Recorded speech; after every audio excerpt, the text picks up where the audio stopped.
নমস্কার বন্ধুরা, আমি সুকান্ত হালদার। আজকের একটা আরও সুন্দর ভিডিওতে আপনাদের স্বাগত। বন্ধুরা, আগামী 4 তারিখ আমাদের নির্বাচনের ফলাফল ঘোষণা হবে। আমরা মোটামুটি সবাই জানি প্রায় তৃতীয়বারের জন্য নরেন্দ্র মোদী মহাশয় প্রধানমন্ত্রীর শপথ গ্রহণ করবেন। এটা আমরা যে দলই করি না কেন বা যে রাজনৈতিক দলকেই সাপোর্ট করি না কেন, এটা আমরা মোটামুটি মন থেকে মেনেই নিয়েছি যে আগামী 4 তারিখে এনডিএ জোট বা বিজেপি আবার নতুন করে সরকার গড়তে চলেছে। আর খুব কম চান্স কংগ্রেস সরকার গড়বে। যেটা আমি এই মুহূর্তে আজকের ভিডিওতে, যদি কংগ্রেস সরকারে আসে তাহলে আজকের ভিডিওটা স্কিপ করে যাবেন। মানে আজকের ভিডিওটা কোনো অ্যাডভাইস আপনি নেবেন না। যদি 4 তারিখে ভারতীয় জনতা পার্টি জেতে এবং প্রধানমন্ত্রী নরেন্দ্র মোদী হয়, তবেই আপনি আমার এই ভিডিওটা দেখবেন এবং ভিডিওর কথাগুলো শুনবেন এবং নিজেদের ডিসিশন নেবেন। দেখুন বন্ধুরা, নির্বাচনের সময় কীরকম প্রভাব পড়ে ভারতীয় শেয়ার বাজারে। প্রথম কথা হচ্ছে, যখনই নির্বাচন আসে তখন আমাদের মতো সাধারণ বিনিয়োগকারীরা, অর্থাৎ যারা নতুন শেয়ার বাজারে বিনিয়োগ করছে, আমরা বিভিন্ন রকম ফোমোর আন্ডারে চলে আসি। ফোমো কি? ফোমো হচ্ছে ফিয়ার অফ মিসিং আউট। অর্থাৎ শেয়ার বাজার যখন খুব তাড়াতাড়ি বাড়ছে তখন আমরা যারা নতুন হই আমরা কী ভাবি, এত তাড়াতাড়ি শেয়ারের দাম বেড়ে যাচ্ছে, নিফটি ফিফটি এত উপরে চলে গেল, আর মনে হয় আমরা পাবো না। আমরা তাড়াতাড়ি বিনিয়োগ করে ফেলি, তা না হলে শেয়ারের দাম অনেক বেড়ে যাবে, আমরা লাভ করতে পারবো না। যখন শেয়ারের দাম বাড়ে বা নিফটি ফিফটি বাড়ে তখন আমাদের মনোভাব এরকম হয়। আবার যখন কমে, শেয়ারের দাম হয়তো কমে গেল, 200 টাকা থেকে একটা শেয়ারের দাম যখন 150 টাকায় চলে আসবে, তখন আমাদের কী মনে হয়? তখন মনে হয় বাবা, শেয়ারটা 50 টাকা কমে গেছে, আরও কমবে, আর বাবু আমাদের এই শেয়ারে বিনিয়োগ করার দরকার নাই, অন্য কোনো শেয়ার কিনবো, শেয়ারের দাম কমে যাবে, লস হয়ে যাবে, কি দরকার। তখন আমরা শেয়ার তখন আর কিনতে পারি না, তখন সেটাও একটা সমস্যা হয়ে যায়। আবার নিফটি ফিফটি যখন নিচের দিকে চলে আসে তখন আমরা এসআইপি বাড়াতে পারি না। অর্থাৎ আমরা যখন ইন্ডেক্স ফান্ড বা মিউচুয়াল ফান্ডে বিনিয়োগ করি, তখন আমরা যখন থেকে শেয়ার বাজারে ধস নামছে বা নিচের দিকে নামছে, তখন আমরা কী করি, এসআইপি হয়তো বন্ধ করে দিই, তখন এসআইপি করলাম না বা বিনিয়োগ করা বন্ধ করে দিই। তারপর যখন আবার নিচে থেকে আবার যখন উপরে চলে যাবে তখন আমরা আবার বিনিয়োগ শুরু করব। আমরা অনেক সময় শুনি যে ট্রেন্ড ইজ ইউর ফ্রেন্ড। দেখুন বন্ধুরা, ট্রেন্ড ইজ ইউর ফ্রেন্ড এটা ঠিক যখন আপনি ট্রেডিং করবেন। ইন্ট্রাডে ট্রেডিংয়ের সময় অনেক সময় এটা কাজে লাগে। ট্রেন্ডের সাথে চলতে পারলে অনেক সময় প্রফিট হয়, তবু 100% গ্যারান্টি কোনো কিছু নেই, এখানেও কিন্তু লস হয়। প্রচুর মানুষ ইন্ট্রাডে ট্রেডিং করে লস করছেন, প্রায় 90% মানুষ ইন্ট্রাডে ট্রেডিং করে লস করছেন। তাই এখানে যেহেতু ট্রেডিংয়ে ট্রেন্ড ইজ ইউর ফ্রেন্ড কথাটা চললে তবুও সেখানে লস হয়ে যায়, তাহলে আপনি যদি লং টার্মের জন্য বিনিয়োগ করেন তখন এ কথার কোনো মানে হয় না। অনেক সময় অনেক কথা বলে মজা করে, রিস্ক খেতে রিস্ক খেয়ে। হ্যাঁ বন্ধুরা, রিস্ক খেতে রিস্ক কিন্তু আমাদেরকে বুঝে সুঝে নিতে হবে। তাই বন্ধুরা, আজকের ভিডিওটা শুরু থেকে শেষ অবধি দেখবেন, তাহলে আপনি বুঝতে পারবেন কোথায় আপনার রিস্ক নেওয়া উচিত আর কোথায় রিস্ক নেওয়া উচিত নয়। বেশি রিস্ক নিতে গেলে আপনার সব টাকা চলে যাবে। শেয়ার বাজার হচ্ছে এমন একটা জায়গা যেখানে আপনার পুরো ক্যাপিটাল খেয়ে নিতে পারে। তাই একটু তো বুঝে সুঝে বিনিয়োগ করতেই হবে। এখানে যেমন রিটার্ন আছে তেমন রিস্ক আছে। রিস্ক অবশ্যই আমাদেরকে নিতে হবে, তবে সেটা ক্যালকুলেটেড রিস্ক হবে। তাই বন্ধুরা, শেয়ার বাজারে রেজাল্ট বের হওয়ার পর, অর্থাৎ 4 তারিখের পর আমরা মোটামুটি ধরে নিচ্ছি যে বিজেপি জিতছে। এবার বিজেপি যদি জেতে তাহলে কি হবে, শেয়ার বাজারে খুব বড় একটা অস্থিরতা তৈরি হতে পারে। অনেকে এই সময়, যারা বিশেষ করে নতুন বিনিয়োগকারী, তারা খুব তাড়াতাড়ি শেয়ার বাজারে বিনিয়োগ করতে লাগবে, সে শেয়ার কিনতে লাগবে। নরেন্দ্র মোদী মহাশয় যে সমস্ত সেক্টরের কথা বলেছেন সেই সমস্ত সেক্টরের শেয়ারগুলো খুব তাড়াতাড়ি বাড়তে লাগবে। যদিও আমার মনে হয় না খুব একটা বাড়ার আর চান্স আছে, কারণ এতবার করে মোদী সাহেব আমাদেরকে বলেছে এই সমস্ত সেক্টর খুব ভালো গ্রো করবে, অর্থাৎ এই সমস্ত সেক্টরকে একটু নজর দেবেন। তাই অবশ্যই সেই সমস্ত সেক্টর গ্রো করবে, যেমন infrastructure, defence sector, finance sector. এই সমস্ত সেক্টরগুলোকে আমরা দেখেছি বিজেপি সরকার খুব ভালো সাপোর্ট করে। তাই আমরা দেখেছি এই সমস্ত সেক্টরের শেয়ারগুলো খুব তাড়াতাড়ি অনেক উঁচু জায়গায় চলে গেছে, মানে খুব ভালো রিটার্ন দিয়েছে লাস্ট 5-7 বছর ধরে। এবার আমরা যদি দেখি লাস্ট 3-4 মাসে আমরা প্রায় সমস্ত নির্বাচনী প্রচারে দেখছি এই সমস্ত সেক্টরগুলোকে বাহবা দেওয়া হচ্ছে বা এগিয়ে দেওয়া হচ্ছে। তাই আমার ব্যক্তিগতভাবে মনে হয় প্রচুর মানুষ অলরেডি এই সমস্ত শেয়ারগুলোতে বিনিয়োগ করে দিয়েছেন।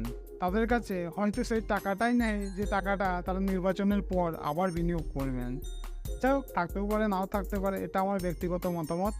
অনেক সময় অনেক মানুষ অনেক লোন নিয়েও তাদের যখন মনে হয় কনফিডেন্স খুব বেশি হয় যে এই সেক্টরে এই শেয়ারটা ভালো করবে, তারা সেই সেক্টরে বিনিয়োগ করে দেয়। যাই হোক, এটা কিন্তু খুব রিস্কি একটা বিষয়।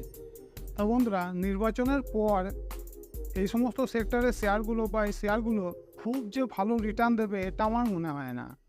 এই শেয়ারগুলো গত 3-4 মাস ধরে যা রিটার্ন দিয়েছে এটাই আমার কাছে মনে হয় অনেক বেশি। এবার প্রশ্ন হচ্ছে, নির্বাচনের পর বা নির্বাচনের আশেপাশে শেয়ার বাজারে কি খুব বেশি অস্থিরতা তৈরি হয়? মানে রিটার্ন কীরকম নিয়ে আসা যায়, শেয়ার বাজারে বা কীরকম রিটার্ন দেয়? দেখুন বন্ধুরা, লাস্ট কয়েক বছরের ডেটা যদি দেখি তাহলে আমরা বুঝতে পারবো হ্যাঁ, শেয়ার বাজারে একটু অস্থিরতা অবশ্যই তৈরি হয় যখন নির্বাচন হয়, বিশেষ করে যখন লোকসভা নির্বাচন হয়। আমরা যদি দেখি 2014 সালে যদি ডেটা দেখি, আমরা নির্বাচনের পর 6 মাসে প্রায় 16% রিটার্ন দিয়েছে। এরা সত্যিই একটা অসামান্য ব্যাপার। এরকম রিটার্ন খুব কম সময়ে শেয়ার বাজার আমাদেরকে দেয়। মানে 6 মাসে 16% রিটার্ন, একবার ভাবুন কত রিটার্ন। এরকম ঘটনা ঘটতে পারে। তবে আমরা সেই সময় যদি নিফটি 50-র পিই রেশিও দেখি, সেটা ছিল সেই সময় 19 থেকে 20 যখন নিফটি 50-র পিই রেশিও হয়, তখন আমরা মোটামুটি ধরে নিই যে একটু আন্ডার ভ্যালু রয়েছে। তাই আন্ডার ভ্যালু থাকার কারণে এটা হয়ে থাকে অনেক সময়। এবার আমরা যদি দেখি 2019-এর ডেটা, 2019-এর ডেটা দেখলে আমাদের মাথায় হাত পড়ে যাবে। 2019-এর নির্বাচনের রেজাল্ট বের হওয়ার পর 6 মাস পর আমাদের নিফটি 50 রিটার্ন দিয়েছে 2%, মানে খুবই কম। আর সেই সময় আমরা যদি নিফটি 50-র পিই রেশিও দেখি, সেটা প্রায় 27-28।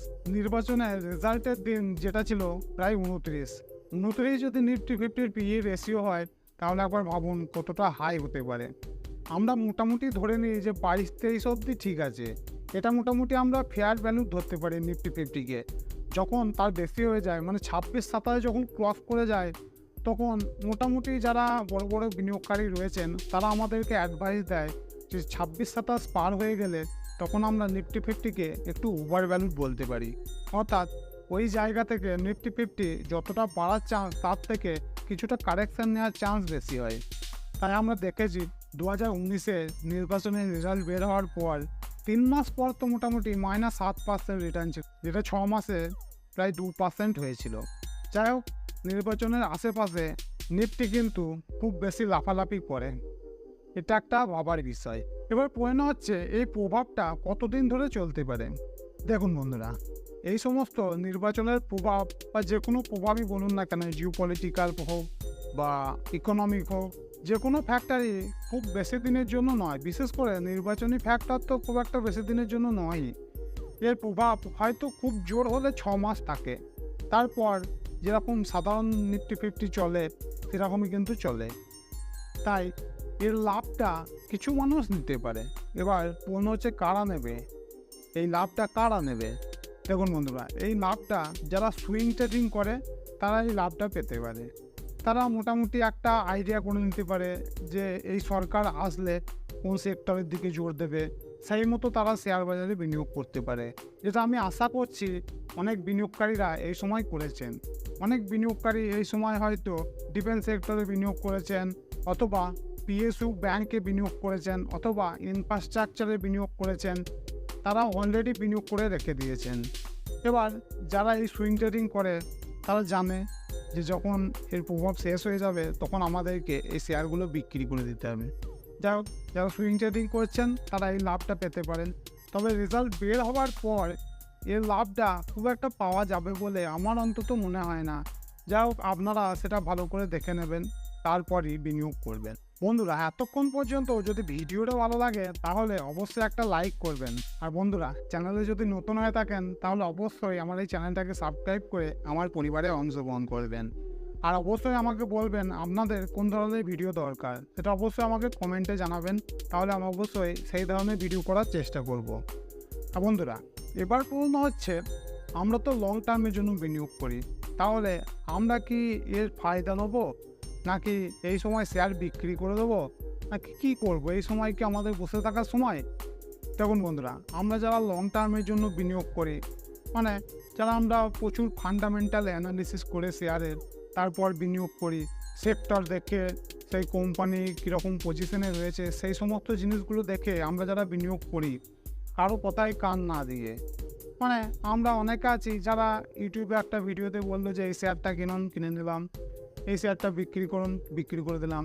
এই সমস্ত কাজগুলো আমরা যারা না করি, আমরা যারা অ্যাকচুয়ালি শেয়ারের ফান্ডামেন্টাল অ্যানালিসিস করি, তারপর শেয়ারের ভ্যালুয়েশন নির্বাচন করি, তারপর আমরা যারা বিনিয়োগ করি, আমরা এই সময় কি করব? বন্ধুরা, আমরা কেউ কিচ্ছু করব না। আমরা এই ফোমোর আন্ডারে পড়ব না, আমরা এই ফোমো থেকে একটু দূরে থাকবো। আমাদের খুব সহজ সরল কাজ হচ্ছে আমাদেরকে আমাদের সেক্টর দেখতে হবে, কোন সেক্টরটা ভবিষ্যতে ভালো করতে পারে। যেমন আমার এই সময় বর্তমানে মনে হচ্ছে ভারতের ইনফ্রাস্ট্রাকচার খুব তাড়াতাড়ি গ্রো করতে পারে, তাই এখানে আমাদেরকে সুযোগ খুঁজতে হবে। এবং দ্বিতীয় হচ্ছে, আমরা দেখতে পাচ্ছি প্রচুর গরম আমাদের পশ্চিমবঙ্গে, প্রায় 40-42 তো লেগেই রয়েছে। এত গরম, মানুষ থাকতে পারছে না ঘরের ভিতরে। আর ভারতের যেহেতু ইকোনমি ভালো গ্রো করছে, তাই ভারতের বিভিন্ন ঘরে অর্থনৈতিক অবস্থা ভালো হওয়ার সম্ভাবনা রয়েছে। এতে একটা জিনিস কী হবে, ভারতবর্ষের প্রায় বেশিরভাগ ঘরেই এখনও কিন্তু এসি লাগানো হয়নি, অর্থাৎ এয়ার কন্ডিশনার লাগানো হয়নি। তাই এই সমস্ত ঘরে ঘরে আমার মনে হয় ব্যক্তিগতভাবে আগামী 5 বছর বা 10 বছরে আরও অনেক বেশি পরিমাণে এসি লাগানো হবে। এবার আমাদেরকে খুঁজতে হবে এই এসি কারা তৈরি করছে।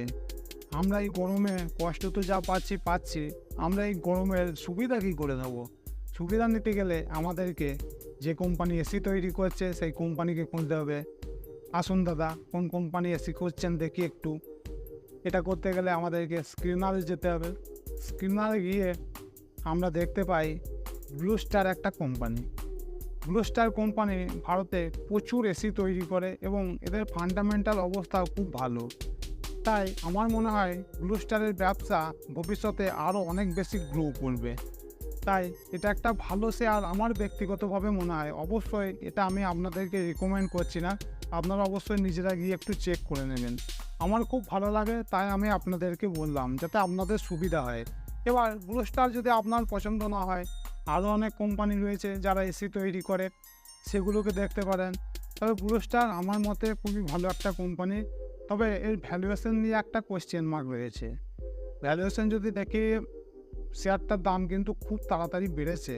লাস্ট 1-1.5 বছর ধরে শেয়ারটার দাম খুব বেশি পরিমাণে বেড়ে গেছে। তাই এটা একটু হলেও আমার মনে হচ্ছে ওভার ভ্যালু। দাম যদি একটু কমে তাহলে আমরা কিনতে পারি।